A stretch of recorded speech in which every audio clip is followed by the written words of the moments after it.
Hello everyone, it's Foo here. The Teal Mask DLC for Scarlet and Violet comes out next week, and some previews have been released for this DLC, in which we found out some pretty interesting news that could affect competitive Pokemon. We know some of the TMs that are going to be brought in to the Teal Mask DLC. This will have some big game-changing impacts that I want to talk about, but I also want to talk about some buffs to maybe some of the more mediocre ones now that could actually make them much better. Firstly, the biggest one is that we know Grassy Glide is coming back into the game, and this is going to be really huge specifically for Rillaboom. So Grassy Glide is a physical grass type move, and when Grassy Terrain is up, it becomes a priority move. It was introduced in Generation 8 and was base 70 power. When it's reintroduced in Scarlet and Violet, it will be slightly weaker at base 60 power, but still a base 60 power priority move when the Grassy Terrain is up is still really powerful, especially because you do get that Grassy Terrain boost to the grass type damage as well. Why this is so huge for Rillaboom is obviously it sets up its own Grassy Terrain with Grassy Surge,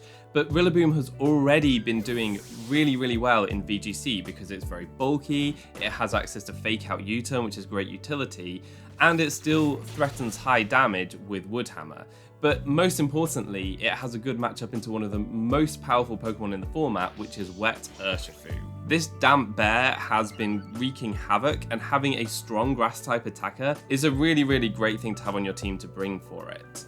Urshifu has always been faster than Rillaboom and can get attacks off before Rillaboom can actually do anything about it. But with the introduction of Grassy Glide, now you actually threaten Rillaboom with priority, so it puts it in a much trickier position. This is also the same for some other common threats in the tier, like Fluttermane for example. Rillaboom with the Assault Vest could definitely take hits from that and go for a powerful Wood Hammer to deal massive damage to the Fluttermane. Now it can actually threaten Fluttermane before it even gets to move because it has a priority Grassy Glide. It's also really great for Chien-Pao, which again has seen a lot of usage. This thing is a damaging monster, and it has super effective attacks into Rillaboom. Chien-Pao frequently runs Terra Ghost as well, so that it can avoid Rillaboom's fake outs. So Chien-Pao generally has a good matchup into Rillaboom. But with Grassy Glide now, Rillaboom can move before Chien-Pao and deal massive damage. Most importantly, it just breaks its focus sash before Chien-Pao has a chance to move, and its Terra Ghost won't do anything to mitigate that. So I think that that's really great for Rillaboom. It's turning some of its worst matchups into better matchups. And I do think that we'll be seeing more offensive Rillabooms because you do want to get a bit more damage on that Grassy Glide. Other Pokemon that you might want to take on are things like Iron Bundle, Basculegion, and also a lot of Pokemon that just use Terra Water. So you do see some Terra Water Gholdengo, Chi-Yu. These are things that a Grassy Glide Rillaboom can then threaten. So I think Rillaboom usage is going to skyrocket, and I think that Wet Urshifu might suffer a little bit. It will be interesting to see if more of these Pokemon run like a Grass Terror, which is a really great option for terastallization anyway, because it means that you're immune to Amoongus's Spore and Rage Powder, but it will also give you a resistance to Grassy Glide. So most Urshifu run water terastallization, but maybe they'll run grass. We have also seen some grass Fluttermane as well before, so maybe that will become slightly more common if Rillaboom really does rocket up in usage. And we also might see more use of Ice Spinner on things like Chien-Pao and Dragonite that can remove the grassy terrain so that Grassy Glide Rillaboom is not so much of a menace. So that's the really big one that I wanted to get out of the way. Now we've got some pretty interesting ones to go through. So we know that Poltergeist is also coming back to the game, and this was a game-changing move in Generation 8 because it's a powerful physical ghost type attack, and we had been generally lacking powerful physical ghost type attacks all the way up to Generation 8. There were very few, so a lot of ghost types really benefited from having the access to this move. Fast forward to Generation 9, and actually a lot of the newly introduced ghost types have had amazing physical ghost type moves. So we're looking at Rage Fist Annihilate, Last Respects for Basculegion and Houndstone. But there is one newly introduced ghost type that wasn't so lucky with its ghost type coverage, and that is Bramble Gast, which again has been doing really well in VGC. It's also got a great matchup into Wet Urshifu. It's immune to a lot of common moves because of its Wind Rider ability, so it doesn't have to worry about Tornadus's Bleak Wind Storm, it doesn't have to worry about Heatran's Heat Wave, any blizzards or icy winds that are thrown around, it's immune to and gets an attack boost. So Bramble Gast has been a really interesting anti-meta pick. One thing it has struggled with though is hitting powerfully with Ghost Stab. It's really had to rely on Shadow Sneak, which does threaten Flutter Mane, so that's okay, it's decent to use, but it's not the most powerful attack. Or you could go Terra Ghost with Terra Blast to get that powerful attack. But if Poltergeist is coming back and Bramble Gast gets access to it, which we don't know yet, if it does come back though, I do expect Bramble Gast to get access to it. That gives Bramble Gast a base 100 power ghost type move, which is fantastic. That's really, really strong. It's as strong as Terra Ghost, Terra Blast already. And if you still want to go Terra Ghost, Poltergeist becomes a really, really powerful attack. This could be great news for Bramble Gast, and I would love to see Bramble Gast's viability rise, so that will be really fun to see. Another two moves that we've been told will be coming back to the game are Burning Jealousy and Lash Out. Firstly, Burning Jealousy is a relatively weak special fire type move which does spread damage, and it burns the opponent if they've boosted stats that turn. Now, I don't think Burning Jealousy is a great option for competitive because it's not particularly powerful in terms of damage. Heat Wave does more damage and has very wide distribution already, so most things that would learn Burning Jealousy also learn Heat Wave. And it does have this effect that you can burn the opponent, but it's so situational because they have to click a stat boosting move on the turn that you're clicking Burning Jealousy, and you have to be slower than them, because if you go for Burning Jealousy and then they boost their stats, that's not going to work.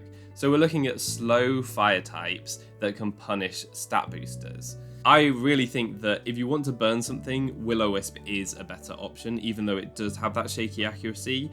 You get the job done, whereas Burning Jealousy is very situational. There was more of a use case for this in Generation 8 when Dynamax was a thing. Lots of max moves were thrown around, Max Airstream was super common, so anything that was boosting its stats with max moves would be liable to getting burnt by Burning Jealousy, but we don't see as many stat boosters in the current meta. There are certain things, there's things like Gholdengo uses Nasty Plot, but you kind of just want to do more powerful fire type damage into Gholdengo because you will be able to take it out. It is super effective. Or there are Swords Dancers, Dragon Dancers, things like that, which you could use Burning Jealousy on, but again, I think that Will-O-Wisp is generally the better option. The one time when Burning Jealousy I think is a really useful move is if it's giving a Pokemon that doesn't have fire coverage the option for fire coverage. But still, it's not a very powerful move, so I don't think that this really will see too much play in competitive. The one Pokemon I could maybe see it on is Incineroar, maybe Arcanine, but again, I think I'd prefer Will-O-Wisp. Then we have Lash Out, which is a dark type move that doubles in power if your stats are dropped on the turn that you use Lash Out. Now, most Pokemon that want to use a dark type move will have options for more powerful dark type moves already. There is one particular dark type that could consider running Lash Out. I think Kingambit could consider Lash Out because it has the Defiant ability. So if Kingambit's stats are dropped, it then gets a Defiant boost to its attack. So if you're hit by Intimidate, for example, you lose one stage of attack and then gain 2 stages. So that's a net gain of 1 stage of attack, and your Lash Out would double in power because of that initial stat drop. So that would be an extremely powerful attack to go for on any turn that you have been intimidated. But again, I think like Burning Jealousy, this is quite a situational effect, and the higher base damage of Kowtow Cleave will be better in most situations, so I would imagine that Kingambit would probably stick with Kowtow Cleave rather than Lash Out. So those are 4 TMs that we know are coming to the Teal Mask DLC, but now I want to get a bit more speculative because all 4 of these are moves that were introduced in the Isle of Armor DLC for Sword and Shield. There's a pattern going on here, and I want to extrapolate. I want to think, well, if we're seeing these 4 moves, maybe we will see the rest of those tutor moves from the Isle of Armor DLC, which would be so cool if that was the case, because some of these are really interesting moves. Some examples I want to throw out there are Meteor Beam. Glimmora could learn Meteor Beam. This has really cool synergy with a Power Herb because it gives you a special attack boost and then you throw out an extremely powerful special rock type move. Glimmora would hit so hard with this. So it could be a really interesting tech for Glimmora. The issue I would say is that in VGC at the moment, Glimmora is kind of frail. You generally want to run a defensive item on it, something like Assault Vest, Focus Sash, Citrus Berry. So sacrificing that for Power Herb probably puts Glimmora in a position where it's trickier to use because it might get taken out quite quickly. And also I think Meteor Beam isn't so good in Generation 9 because in Generation 8 you could go for this Power Herb combo, get your really powerful Meteor Beam off with the special attack boost, then Dynamax and still have access to max Rockfall. Whereas in Generation 9, because we don't have Dynamax, once you've used up your Power Herb, you can't really use Meteor Beam again unless you want to be a sitting duck while you charge it up. So you'd maybe have to expend another valuable move slot for something like Power Gem just so that you still have Rock Stab. So that one I think would be cool in theory. I'm not sure how competitively viable it would be. One thing I do think would be really competitively viable is dual Wing Beat, because Dragonite is kind of struggling for flying type stab at the moment, and you have to run Terra Flying Terra Blast to get that. When Dragonite really does like running Terra Normal for its extreme speed. If dual Wing Beat comes back, then Dragonite can have its flying stab with dual Wing Beat and its Terra Normal extreme speeds. So that could be really game-changing for Dragonite. It could make it a lot more viable, and it's already decent. Another one to consider is Flip Turn. Interestingly, though most Pokemon lost access to this move, some of the newly introduced Pokemon did actually keep Flip Turn, so Palafin and Iron Bundle both have Flip Turn. But I do think that Basculegion would really benefit from Flip Turn. It's either going to be super powerful with its adaptability ability, so that you could go Choice Band and Flip Turn around, do tons and tons of damage, or on rain teams, if the rain's about to run out, then you can Flip Turn out of there and get your rain setter back in. So I think that that could be really huge for either adaptability or Swift Swim Basculegion.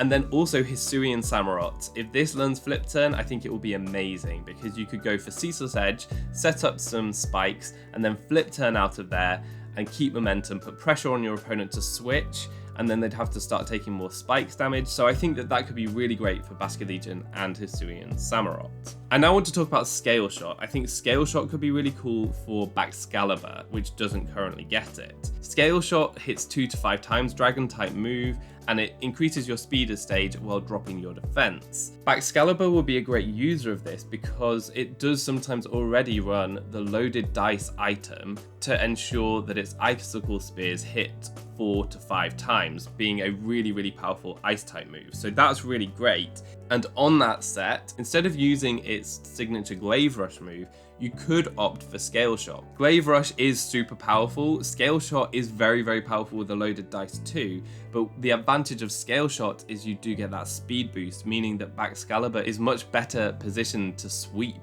the opponent. So that could be a really interesting addition for Baxcalibur. I do think that Glaive Rush gives a bit more versatility because you don't have to run the loaded dice item, but if you're going to be running it anyway for Icicle Spear, then Scale Shot I think is a really great option. The last move that I want to talk about that could have a really big impact to the metagame is Expanding Force. So obviously Indeedee would really appreciate this. With its Psychic Surge ability, it already sets up Psychic Terrain, turning Expanding Force into a spread move and dealing massive damage. Currently, Armarouge is the only user of Expanding Force, and Indeedee and Armarouge do make a great pairing to set up Trick Room. But if it's back as a TM, you could also now consider Hatterene again.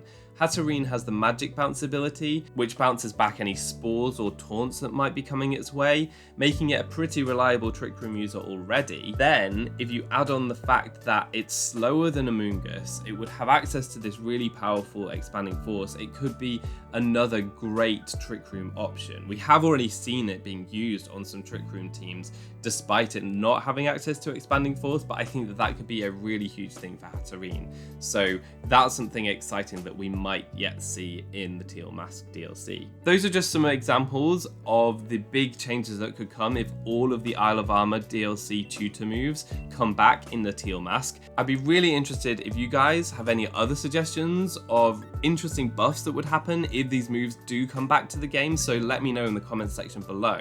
But I've got one more thing to talk about, because apparently Toxic is coming back as a TM. Now, we haven't seen this as a TM since Generation 7, which is pretty crazy.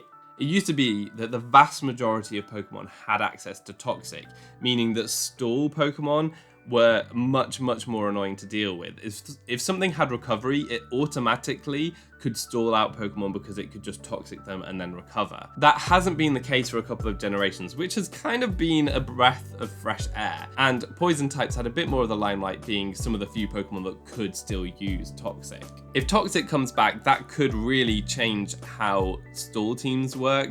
It could slow the pace of a lot of games.